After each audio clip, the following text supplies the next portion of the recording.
Good morning. First, I want to thank the elders for setting aside this time and the blessing, give thanks for the blessing that it is that they have in this work here locally chosen to have us take this time to focus and to give thoughts, to share, to provoke thoughts and or provide instructions and clarity on what it is that we're about to partake of. So I'm grateful and thankful for that being able to do. Want to help us reflect this morning. So I ask, where were you when you heard something? Very vague question, a very open question, but it's kind of to throw that out there. Where were you when you heard something? So I don't know how much I'll show my age, but I'm actually not in this one. I was physically born, but Kennedy's assassination. Where were you when you heard of it?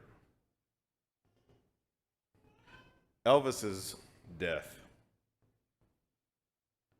Iran hostages being taken, or U.S.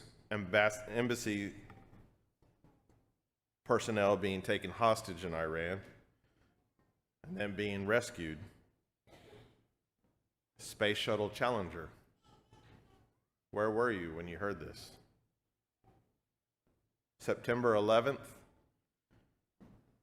8:46 a.m. and 40 seconds. Flight 11. I provoke this thought to you to say, where were you when you heard these things? As I stated, for Kennedy, I was too young, but I was born, and we resided in Dallas. And apparently we were taking a train from Dallas to South Texas. My mom had myself and my two sisters. When Elvis passed, I was driving back from Lake Jackson. I had gone to work for my dad, and we were driving. He was in the grocery industry, and we were driving back. And it's one of those times that parents, you don't necessarily want to do this nowadays, but I was driving. I was in junior high, and I was driving his company car behind the wheel just so he could teach me how to drive. And we had just were about to switch, and what caused the actual switch to happen sooner is they announced on AM radio that Elvis had passed, and my dad actually swerved because it took him back. They share the same birth date, and as well as he saw Elvis in his career. So I remember that vividly. The hostages taken, I'm foggy on, but when they were rescued, it was the Super Bowl was playing, and they showed the buses of the hostages being taken and to hospitals to be cared for and to go. And that was a big event in my young life. Space Shuttle Challenger, I was on U of H campus by the financial aid department. I spent a lot of time there asking for extensions and all. September 11th, I was in the sales office at Hart Heat Transfer Products, and we'd caught word of it. Internet was just coming about, but you wasn't able to get the live video streams, and as you are so abundantly. We had a TV that had a VCR built into it that we were doing safety trainings on, and we were able to make a makeshift antenna, fire up the TV, and live, I saw the second plane. So I asked, where were you when something was heard?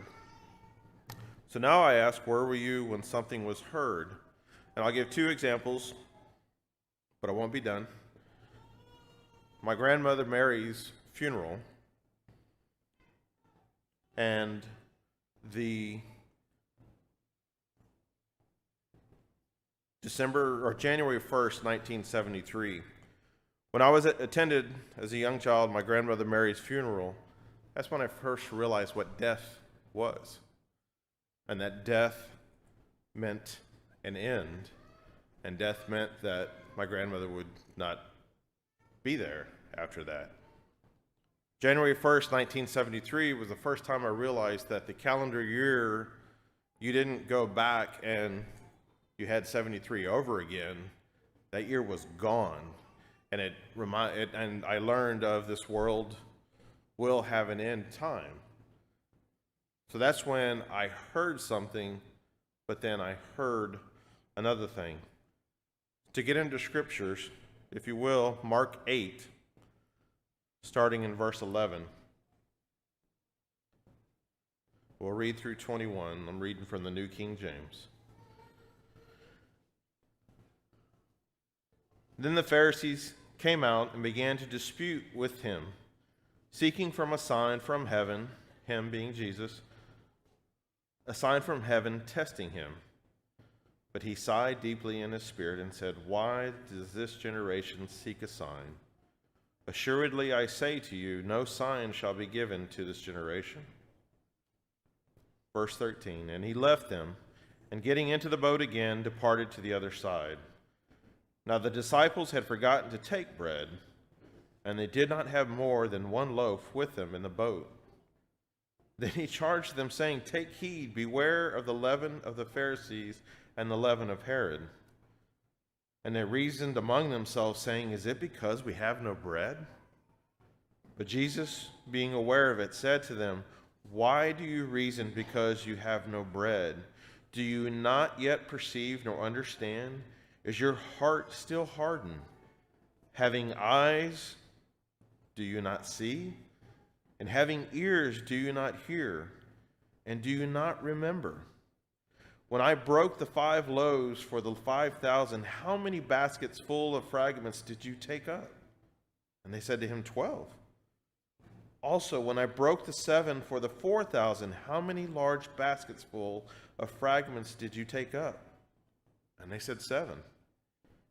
So he said to them, "How is it you do not understand?" They weren't seeing the capabilities. They weren't acknowledging the capabilities and the love that God has for us. They weren't acknowledging He will provide. And I cannot cast a stone at these folks. I'm wrapped up in the worries of this world. I'm wrapped up in thoughts of health and safety. Where is my trust? So my third question, where were you when you heard of Jesus' death? We're gathered here to have a memorial and to remember his death. I can confidently say nobody was there at Jesus' physical death. But where were you when you heard it? Were you at your lowest point in your life, worn out from kicking against the goad? Were you young and at the bedside of a friend or a stalwart person in the family and saw a peace that surpassed all understanding? Were you at the desk at work? Were you walking on campus, on a bus, at the mall? I don't know if you young folks know what a mall is, but in my time we hung out at the mall. And you heard somebody talking about God and talking about salvation. Where were you when you heard about Jesus? We who are about to partake all have that in common. We heard about Jesus in our life. I ask that you reflect upon where you were at that time, and then go a little bit further deeper and ask yourself how grateful, how thankful you are that as you were at that memorial, you heard about Jesus' death. At the time that you were at your office, that the girl that you were dating or the boy you were dating introduced you to salvation. And how grateful are you?